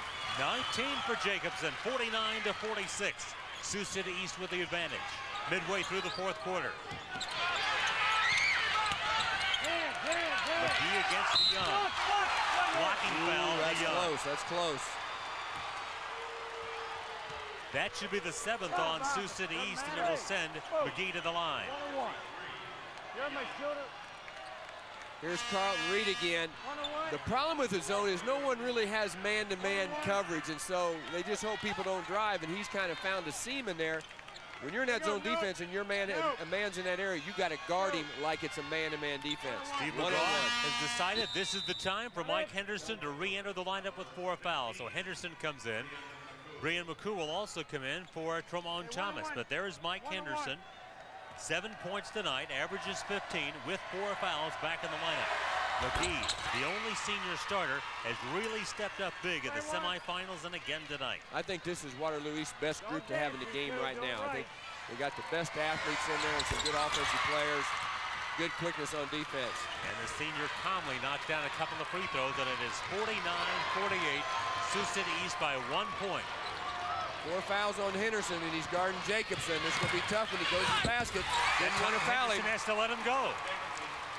And it's 21 for Ben Jacobson, all but 2 of them in this half. Wow, that's a spectacular effort on his part. A 3-point lead for Sioux City East. Now they're down on the defensive stance a little better, but he still gets through there. And loses the basketball. Off his leg. Back to the other end. Look at Jacobson. Henderson with 4 fouls has to lay off. Just token defensive pressure. Now they switch men now. Now they have Carlton Reed on him. Reed only has 1 foul. He can play a little more aggressive on defense here. Henderson with such great offensive abilities, you have to keep him in the game if you're Steve McGraw. Oh, nice steal by McGee. Great help job. McGee finds Cook. Cook leaves it for the trailer. Henderson off the baseline, and the rebound is snared by Lewis DeYoung. Big rebound by DeYoung. 3 minutes to go. An outstanding ball game again tonight. Inside 3 minutes, Jacobson for 3. Holy cow. Has he taken over or what? 24 points now for Ben Jacobson. Well, there's your senior leadership. Remember, he's headed for Northern Iowa. 2:38 left to play. Open is Reed. Good rebound for the by offensive McGee. rebound and puts it down. Wow, boy, I thought he was going to get called for over the back on the offensive rebound, but again, he does a good job of reaching with his arms over the defensive player. Got it. Meanwhile, at the other end, Jacobson, who's having a terrific second half, knocks down the three for his 24th point. McGee's been a big player for them down the stretch here. He was good in the semifinals, and he's been good again tonight. Oh, that's it for DeJong. That's going to hurt him. Bring all in. Bring them all With in. 10 points, Louis DeJong fouls out with 2:31 left to play. So DeJong, who's been such a big rebounder in this tournament, a senior for Sioux City East, one of 4 senior starters, fouls out. And there is the battle for the rebound. You see the comeback by McGee, and right there committing the foul is DeJong, and he knew it. Yep, got him with his body. One throw. That'd have been the time to just hold your ground. And how about this only senior starter for Waterloo East for Sean McGee? This is the free throw. It's his first free throw and making his second free throw miss of the night. A 4-point lead for Sioux City East, 2:22 left. Sioux City East will be okay without DeJong in there on offense, but they may miss him on defense because he's a big guy against that zone. Whew, that was a close pass, almost picked off. Jacobson has been red hot second half. He's got the ball in his hand, being guarded by Carlton Reed momentarily. And of course, no hurry now for the Black Raiders. They're trying to win the first state title at their school since 1934.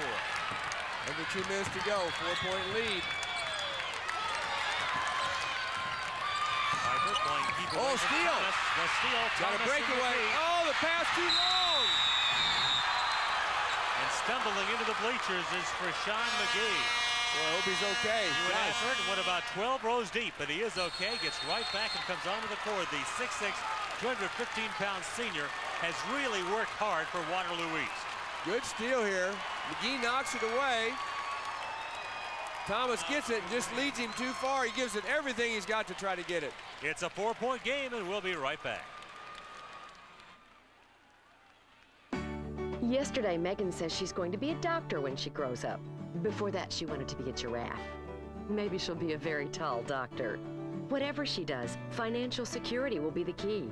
As we plan for Megan's future, I trust our Iowa Bank to be there to help. For generations, Iowa banks have been a way of life. Oh, there's one other thing Megan wants to be. A mom just like me. Iowa Banks. Your future, our focus.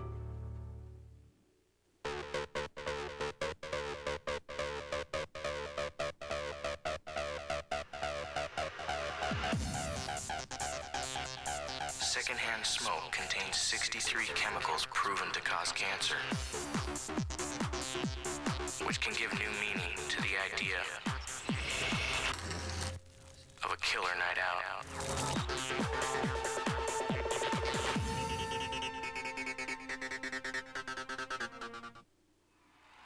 A minute 42 to play. All-out hustle by Sean McGee, but he's not able to catch up to it. But look at him try.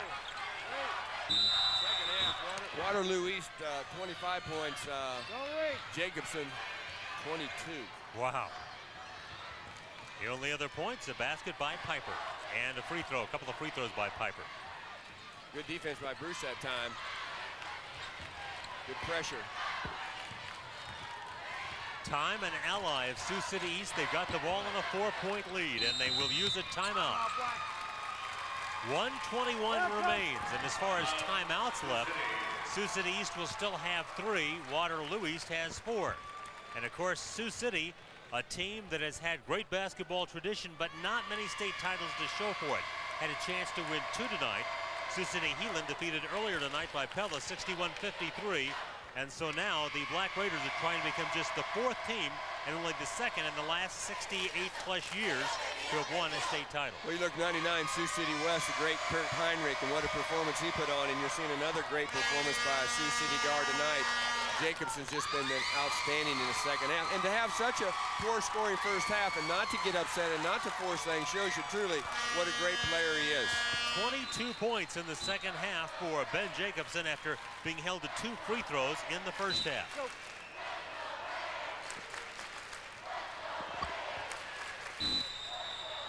1:21 remains. In deep is Jacobson, and Jacobson is fouled. Jacobson has hit 8 of 9. The foul called against Roderick Bruce, his second foul. Podomic, you know, number 5 is in there now, and I don't know if they'll notice this, but he's a 30% free throw shooter. So if they entered the ball to him, that'd have been a good guy to foul. To see if and he hasn't played a lot of minutes. So there would be the one area. The rest of them are pretty good free throw shooters. Only the second miss of the night in 10 tries for Ben Jacobson. Mike Henderson with 4 fouls back into the lineup for Waterloo East. He replaces Roderick Bruce. Jason Keckson, the next least proficient shooter from the free throw line at 59%, and the rest of them all are good free throw shooters. Jacobson drains the second one. It's a 5-point game with 1:17 to go.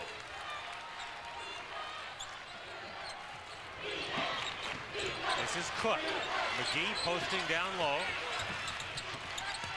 Oh, nice play in there by McGee. McGee missed the miss on the shot, and the rebound is taken out of there very quickly by Jacobson. Jacobson gets it back. Has it blocked by Cook. A 4-on-2 the other way. Here's Reed down the middle. Great play by Reed. Wow, what a super effort. 55-52, 52 seconds to play. Sioux City East with the lead. Waterloo East grouped around Steve McGraw using the timeout, and we will be right back. Fairway Stores is proud to be a sponsor of the 2002 Boys High School Basketball Tournament. When you shop one of the Fairway stores across Iowa, you will find a full-service meat department, plus an excellent produce department with farm fresh fruits and vegetables. Look for these specially priced products. Tropicana 64-ounce, $1.99. Nesquik 16-ounce bottles, specially priced. Hostess Ding Dong and Cupcakes multi-packs, 2 for $5. Old Orchard 64-ounce juice, specially priced. You'll find everything you need at Fairway, Iowa's most economical food store. My name's Kerry Klemecki, and I change light bulbs. Kerry Klemecki is one brave man. It does get kind of windy up here. But would Kerry Klemecki ever be brave enough to get car insurance without a State Farm agent? Car insurance with no State Farm agent? Now that scares me. When it comes to car insurance, be like this State Farm customer and get an agent you can rely on. Bad bulb, good bulb. Plus competitive rates. Woo! A fitting end to a great 2002 state championship. All kinds of exciting, right down to the wire action. Got the ball into number 5. That's the guy they need to foul, and they didn't get him. And so we're back to live action with 47 seconds to play, and the team with the basketball leading by 3. That is Sioux City East. Good job by Jacobson breaking the pressure. Did some great ball handling there. And getting fouled is Jason Keck before he can get the ball back to Landon Scott. Good job on the homework there. They didn't get to 5. They tried to get to him. Then when he went to the next worst free throw shooter at 59%, Jason Keck. Carlton Reed with the foul. And there's Rich Vanderloo, the former head coach at East High School, and his son Jeff is now on the bench. He's now the activities director at the school. I think he's a little nervous right now. You think he wants to be on the bench, or he's glad to be in the stands? I don't know. That's a tough time to have to make a point. 36 seconds to go in the game, and you haven't scored yet. Keck 0 of 3 from the free throw line. Here comes Cook and Henderson back in for Waterloo East. If he makes this, it'd be a 2-possession game. If he misses it with 3 points, they can get it done here. Keck takes his time. The free throw won't go. McGee's got the rebound. A 3 will tie it up. You see how much time remains. You know, Cook and Henderson can both make them from out there. They can do a good job penetrating, getting an open shot. Henderson trying to move inside, kicks it back to Thomas. We're down to 20 seconds. Waterloo East needs a 3 to tie. Henderson good save by Henderson. Wow, that was close. 13 seconds. You see the time. Here's Reed pitching it off to Henderson. Henderson stays behind the barrier, puts it up. In and out. And the rebound is snared by Sioux City East. They will win the 4A championship. Great comeback by Sioux City East, and Ben Jacobson was spectacular in the second half. And Sioux City East was the 4A title, 55-52 over Waterloo East. Henderson's last desperation three fails to fall. And for the first time since 1934, the Black Raiders celebrate a state championship. Well, Larry, just another great game. A tough loss for Waterloo East, but they got juniors coming back, and I'll bet you this, we'll see them here next year with Coach McGraw at the helm. We saw Jeff Vanderloo get a big hug as he goes off the court. The head basketball coach at Sioux City East has won a state title. Well, another great game, a three-point game, right into the formula of this year's state tournament. It's been a great one and a great finish, and that's the end of the game with a final score. Sioux City East 55 and Waterloo East 52. We'll be back after a word from your local station.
A wonderful finish to a great state tournament. The 4A Kings are Sioux City East, and here's Bud Legg. Ladies and gentlemen, it's time to honor these two fantastic teams in Class 4A. Presenting the trophies, three members of the Board of Control of the Iowa High School Athletic Association, representing and serving the schools of Iowa. They are, to my left, Mr. David Sextro, the superintendent at Albia.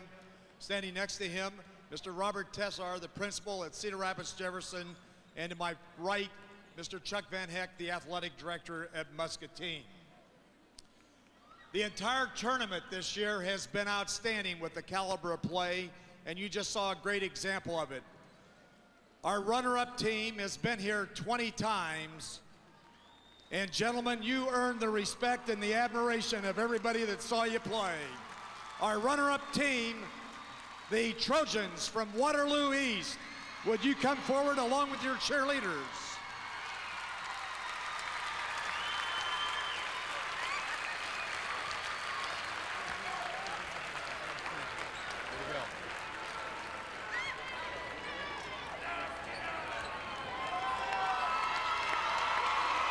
The 2002 champions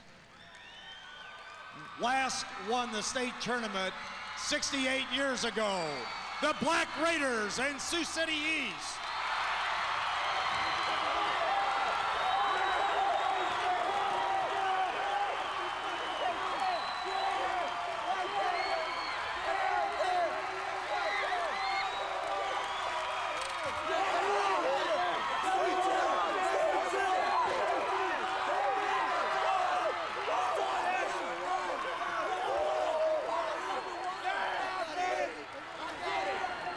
Ladies and gentlemen, as we said so often, sportsmanship is an important aspect of high school athletics.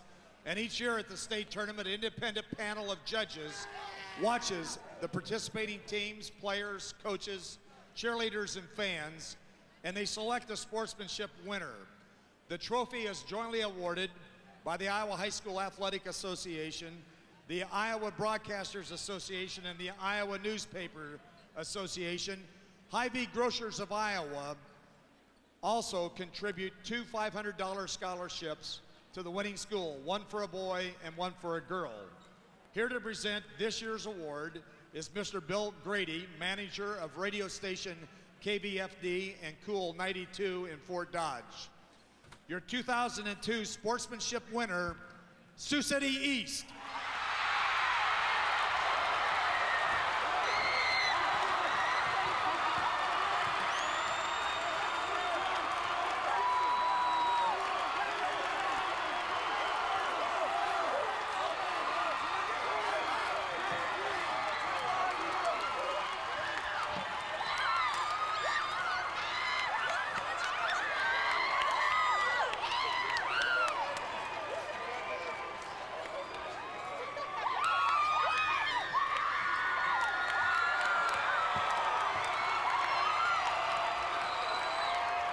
Also each year, each participating school in the state tournament is asked to nominate one of their players for the Student Athletic Achievement Award. The nominations are reviewed by an independent panel, and the winner of a $500 scholarship is awarded from the Iowa Bankers Association. Here to present the scholarship are John Sorensen, president of the Iowa Bankers Association, and Rich Waller, CEO and President of Security National Bank of Sioux City. The Student Athletic Achiever winner this year